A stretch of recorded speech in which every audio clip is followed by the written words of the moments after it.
Hi everyone. I'm going to be demonstrating today this Paragon Theater Pop 4 popcorn machine.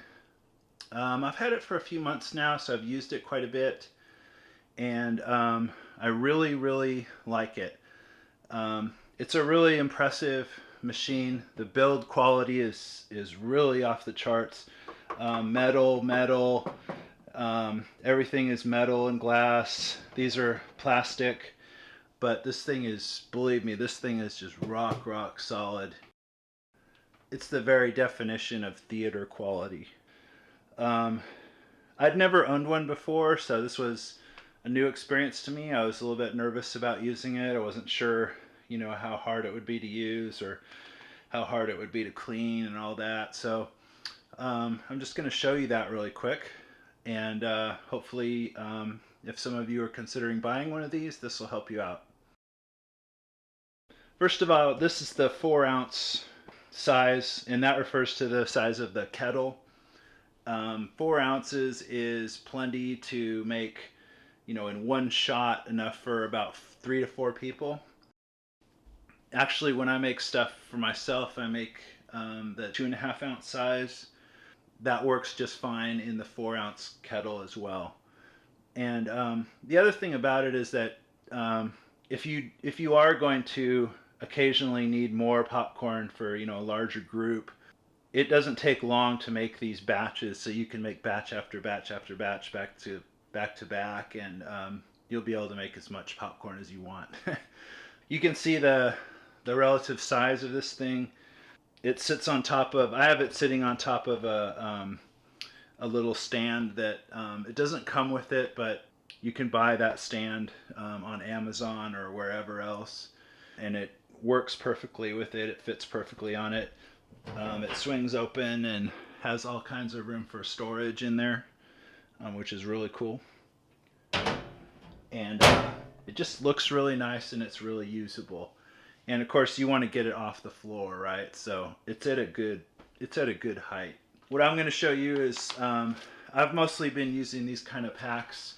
I've tried various ones. I kind of prefer the Great Northern one to the others I've tried. I've tried Franklin, and it's way too salty. I've tried the Paragon one, and it just doesn't taste as good, and it's hard. It's actually a little bit harder to use than this. So I'll show you how to use one of these things. But yeah, I like it, but I do aspire to make my own recipes and use kernels like this, for example. Eventually I'll graduate to to using those, but for now I use these packs. Using the machine is just as easy as turning on the power and then turning on the kettle. And then you want to put the kettle up in the upright position like that, and you want to keep this up all the way. This is going to get really hot, so you have to be very careful not to touch any part of it. That's a little bit, this is kind of the tricky part of it. When you put popcorn in there, you're going to have to do it very carefully so that you don't get burned. I've burned myself just mildly a couple of times, and so I've learned that the hard way. So I'm going to let this run for about 5 minutes, and then I'll switch this back on, and we'll continue. See you then. Alright, we're back. It's been about 5 minutes, so this thing has gotten up to speed. It's hot enough now. So what you have to do, and this is surprisingly tricky, you need to cut this. You need to cut it very carefully at the right spot. And the order of this is that you want to put in the oil first and then the popcorn second. So I tend to just cut just the oil part of it first. And then very carefully, I'm going to squish this up like this, move it up, and then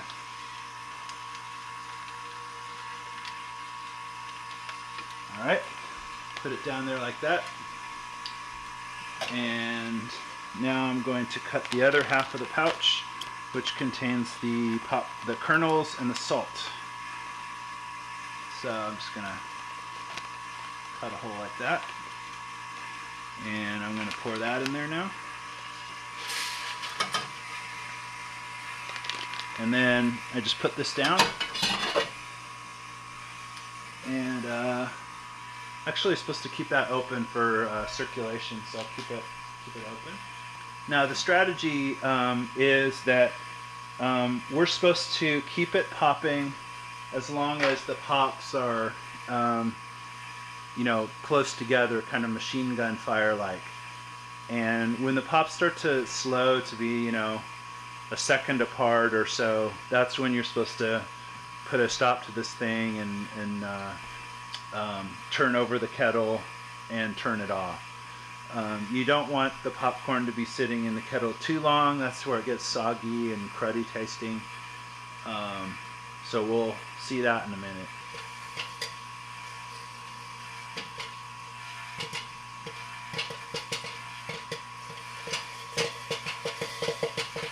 All right, there it goes.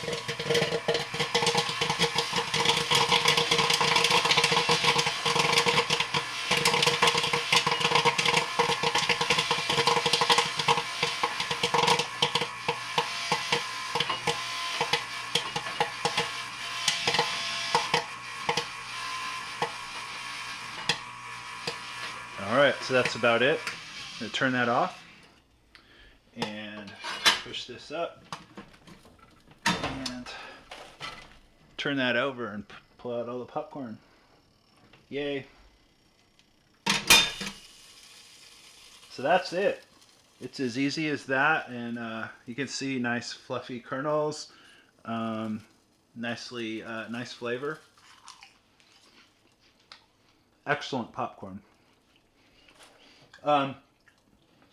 If you're thinking about buying one of these, one accessory that you're definitely going to want is one of these. The reason why is because the one that comes with it has the rounded edges, not this sort of square edge. And what the square edge allows you to do is, of course, come right up to the side of this thing and get all the popcorn easily and scoop it. Another thing that is really handy, let me get one of those right now, is a bowl like this. I bought this on Amazon. It's not that expensive, and it's durable, and it's dishwasher safe and all that, so it's really great.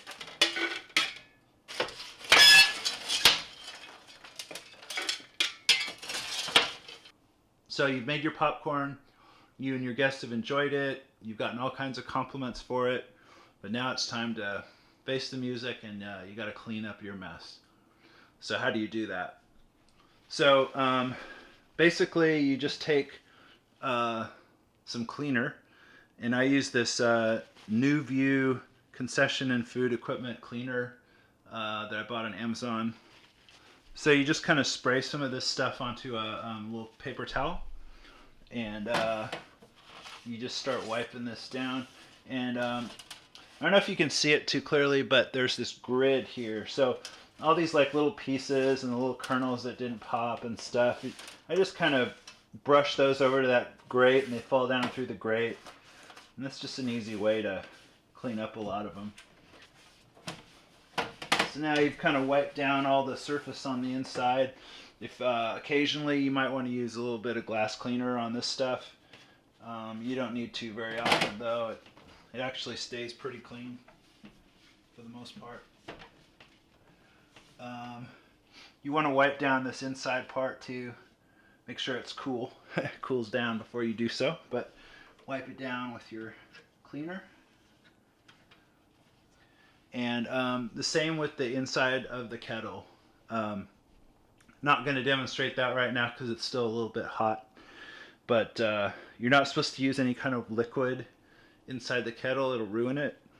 So you just want to use your rag, dab it inside, get that stuff out of there, and you know, it's nonstick and all that. It comes off really, really easy.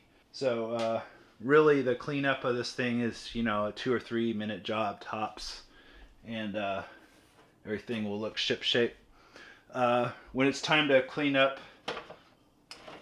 this stuff, you can just pull this little tray out, throw these out into the garbage, and that makes cleanup really easy. So hope this helped you guys to make your purchasing decision. I'm really happy with mine. You will be too, I'm sure. But anyway, peace. See you on the flip side.